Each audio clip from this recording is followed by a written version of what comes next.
Hello, good morning, good afternoon, good evening, depending on where you are in the world. Today what I want to talk about is not the effects, more of the stress, the silly thoughts, even suicidal. I myself have really struggled with it up until about, probably 12 months ago. So before we go on, all I want to do is show you where we are and what we're doing. So I haven't gone anywhere stupid today. I've gone somewhere very simple. It's a big red rock, could almost be in Arizona, but I'm not. I'm on the beachfront near Malaga, same as usual.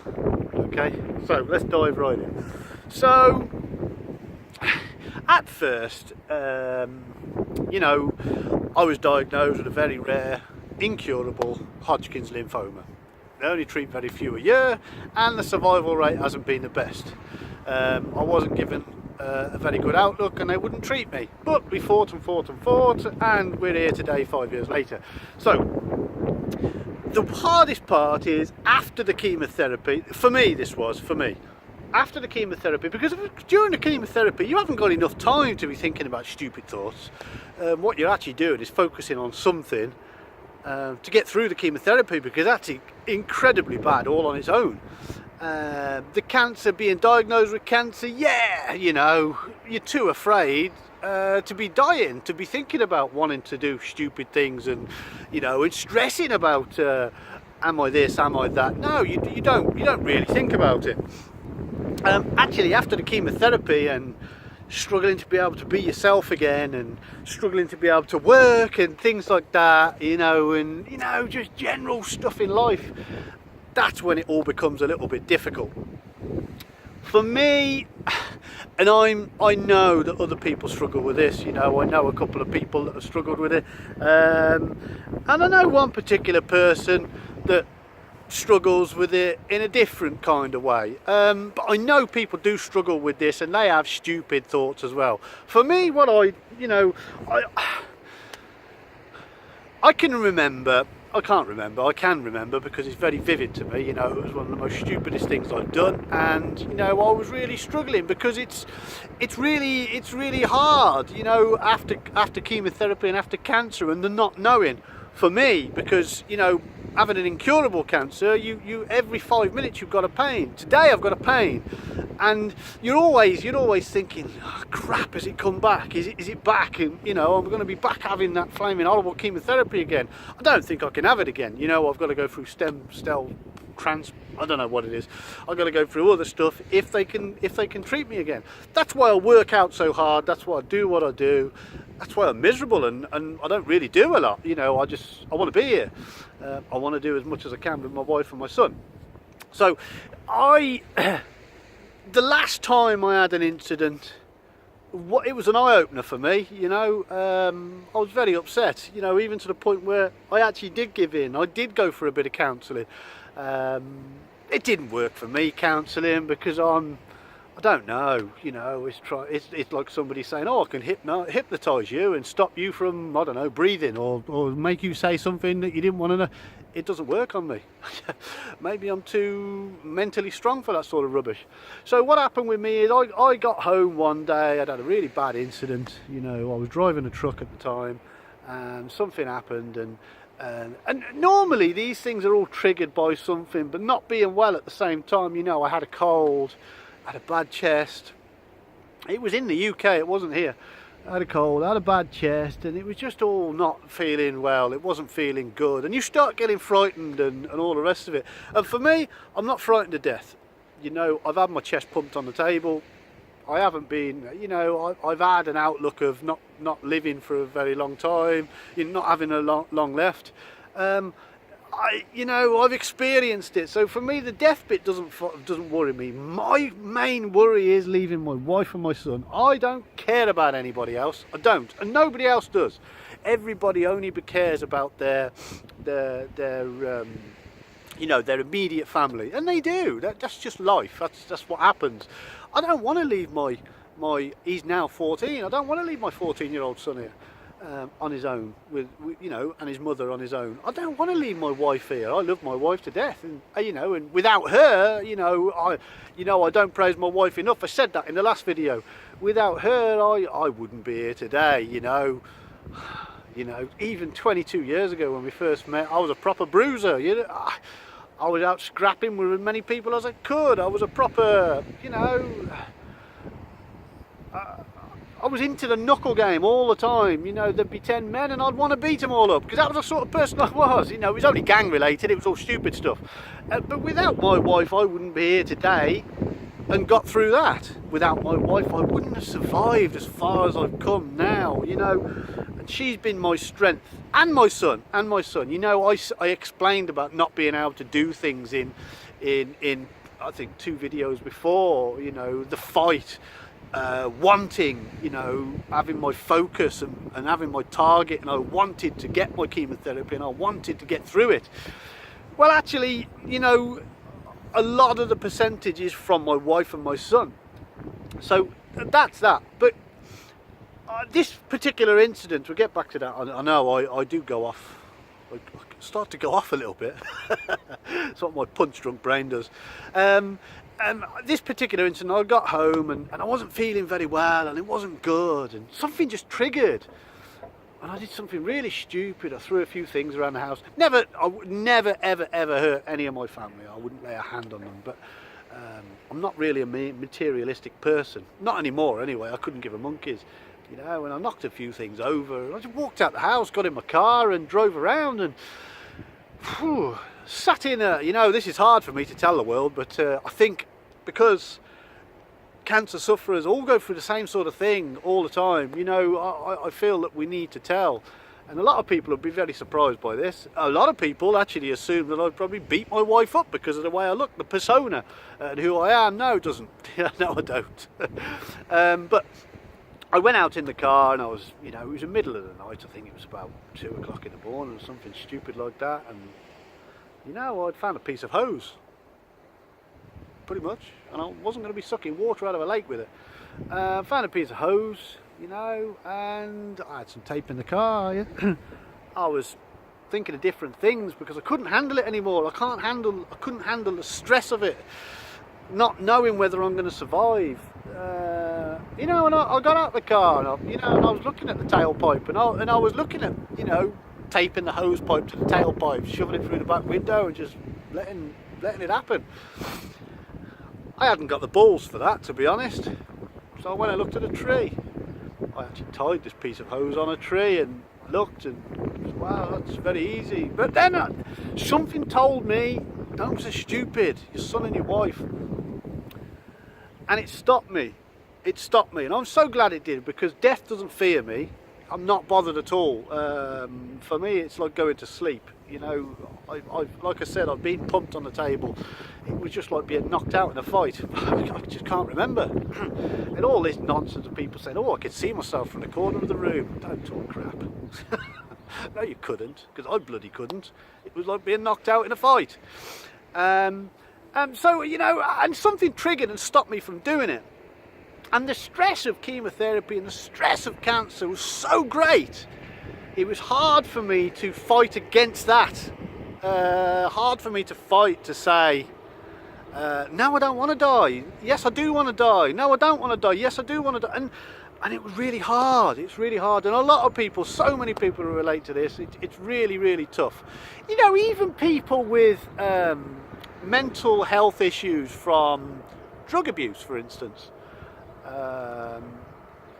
People with mental health issues from being abused, being physically abused by you know, by partners or you know, from childhood and stuff like that, and they'll relate to this. But it was a hard fight for me to say, come on, get a grip, and actually that I luckily, and I say luckily, and in Spanish we say ojalá, you know, very, very, I'm so lucky, I'm really, you know, I hope, and all the rest of it, and I'm glad I changed my mind. I'm glad I pulled myself together. I wasn't in a good place for a few days after that. I wasn't very nice to my wife. I wasn't very nice to my son. You know, it wasn't that I wasn't nice to them, I just didn't speak to them. I'm getting over all that now. You know, living in Spain certainly makes you look at things completely different. You know, again, you know, I've ridden along the beachfront on my motorbike, and there's nothing better in the world. You know, I would say to any cancer sufferer or any person suffering with maybe a mental illness or anything like that, experience it. Stay a month out here. Stay a month in a sunny climate. See how you feel. You know what?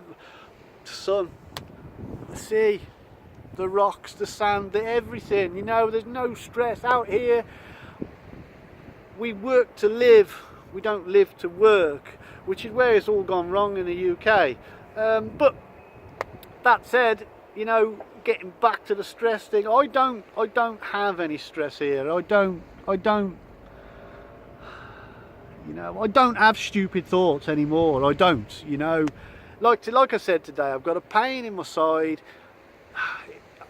You know, I've eaten something not good. What happens is when you've eaten something that's not good, I don't quite know what it was yet. I will figure it out because I'm quite good, because I know what I eat, I know what I drink. It's more than likely, I'll be absolutely honest with you, it's probably more than likely milk in a coffee from one of the cafes. I think I know where from.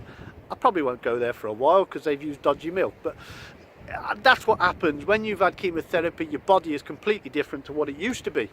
You know, it can't tolerate things like it would before. So I don't really get the stress thing out here anymore. I don't want it, to be honest. I'm so glad it's behind me. I'm so happy it's behind me. I get stressed about a couple of little things. My wife knows what I get stressed about, and you know, I've just got to get a grip. I think more than anything, I just need to get a grip. I'm opening up to more people now. This daily blog, I mean, this is helping me. You know, I look at me, I'm standing with people around me, for Christ's sake, talking to a bloody phone on a stick. But it's helping, you know, it's like I'm talking to somebody in front of me and they're just sat there listening. You know, it's therapy for me. And I really hope other people can see this as help. I do, you know, I hope there are, even if it's just one person. Even if 1 million people see this and only one person can learn from it or use it in some way, that's my job done. You know, I'm a problem solver. I like solving problems. You give me a lock to fix, I'll fix it. I'll fix it with a bloody coat hanger. You know, that's the sort of person I am. You give me a truck to repair and a brake chamber and I'll fix it. I'll bloody fix that brake chamber. I know I will. You know, that's the sort of person I am. I've just been given a job which I've been waiting for some time in Spain. It's a particular job. It's problem solving. They're going to give me problems and I want to solve them. That's the sort of person I am. It's the same with cancer. Cancer for me has been a problem and I want to solve it. And I'm going to bloody beat it. I'm not going to let it beat me. I'm going to solve this problem. I'm going to get through. Sorry for the wind. It might be a little bit windy now, but hopefully the microphone is going to pick up my voice, not that stupid wind. It keeps changing actually. If you look, there's a flag behind me. It's just wrapped itself around the pole. It was blowing this way and then the wind had just swirled around and gone the other way and it's just gone.